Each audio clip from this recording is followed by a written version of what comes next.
सर्वांना नमस्कार. सकाळची वेळ आहे. घरातला फोन वाजतो. फोन उचलला जातो.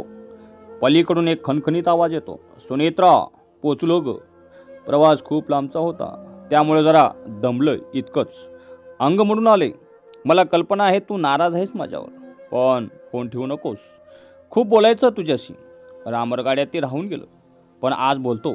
ऐकून घेशील, मला समजून घेशील अशी अपेक्षा करतो. लोक म्हणायची दादांची राजकारणावर आणि प्रशासनावर मजबूत पकड आहे. दादा कोणाला हलक्यात घेत नाही, पण नीतीवर माझी पकड खरंच नव्हती ग. काय करू, माझा नाईलाज होता. नीतीचा निर्णय मला मान्य करावा लागला आणि इथे यावं लागलं. असो, डोळीपूस. तुला माहीत आहे, साहेबांनंतर राजकारणात जर मी कोणाला मानत असेल तर ते म्हणजे चव्हाण साहेब. आज इथं माझ्या स्वागताला स्वतः चव्हाण साहेब आणि विनुताई होत्या. मला बघताच म्हणाले, ए अजित, जरा वेळ चुकली तुझी. पण त्याला पर्याय नाही. माझ्या खांद्यावर हात ठेवत माझ्याबरोबर ते आणि विनुताई चालू लागले. भरून पावलं ग मी. आम्ही चालता चालता ते मला ह्या नवीन प्रदेशाची ओळख करून देत होते. प्रदेश नवा असला तरी ओळखीची माणसं समोर येत होती. अटलजी, सुषमाजी, बाळासाहेब, आर आबा, विलासराव देशमुख साहेब, मुंडे साहेब, पतंगराव कदम साहेब, प्रमोद महाजन, बरीच मातंबर मंडळी भेटली. ते पण जरा नाराज दिसले माझ्यावर, पण होतील नॉर्मल. मी मात्र सगळ्यांशी हसतमुखाने भेटलो. आता काय रोज भेट होतच राहील. मजेत चव्हाण साहेब म्हणाले, एक छोटी विधानसभा चालू करूया तिथं. त्यांचे वाक्य ऐकताच एकच हास्य कल्लोळ झाला. तिथून जरा पुढे आलो तर एक प्रयोगशाळा दिसली. आतमध्ये डोकावून बघितलं तर कलाम सर काहीतरी प्रयोग करत होते. हळू आवाजात मी त्यांना हाक मारले, कलाम सर नमस्कार. त्यांनी मागे वळून पाहिलं आणि म्हणाले, अरे अजीत जी, आप यहाँ बड़े गलत वक्त पे आप आए हो. यहाँ चलो ठीक है, अभी आए हो तो आते रहना मिलने. कुछ किताबें लगे तो हक से लेके जाना. त्यांचा निरोप घेऊन मी पुढे आलो.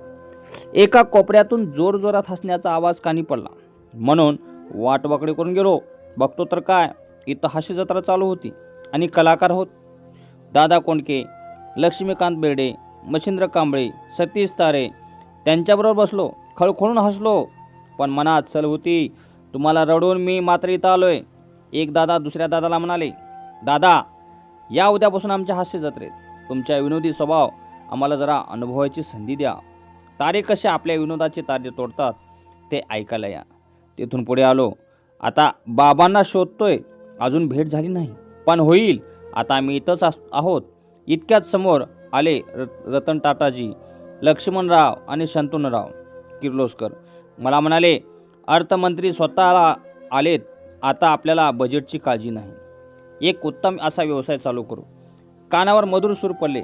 लता दीदी, किशोर कुमार, पंडित भीमसेन जोशी, कुमार गंधर्व, जितेंद्र अभिषेकी ह्यांची सुरेल मैफिल रंगली होती.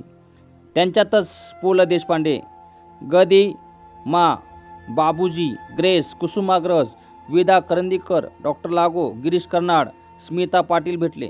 कलाकार कट्टा नुकतेच आलेले धरमपाजी देखील भेटले. अजूनही बरीच भरपूर मंडळी आहे तिथं.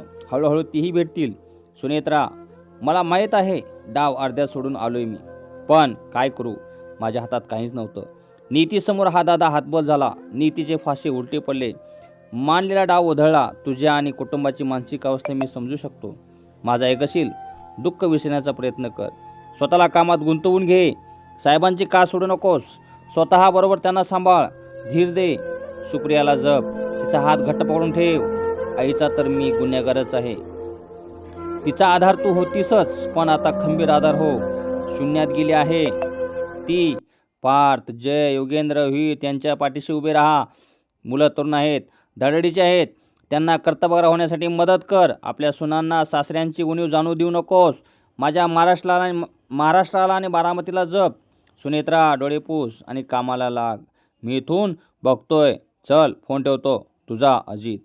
तर मित्रांनो, अजितदादांची फोन तुम्हाला कसं वाटलं ते थोडक्यात शेअर करा आणि कमेंट करायला विसरू नका.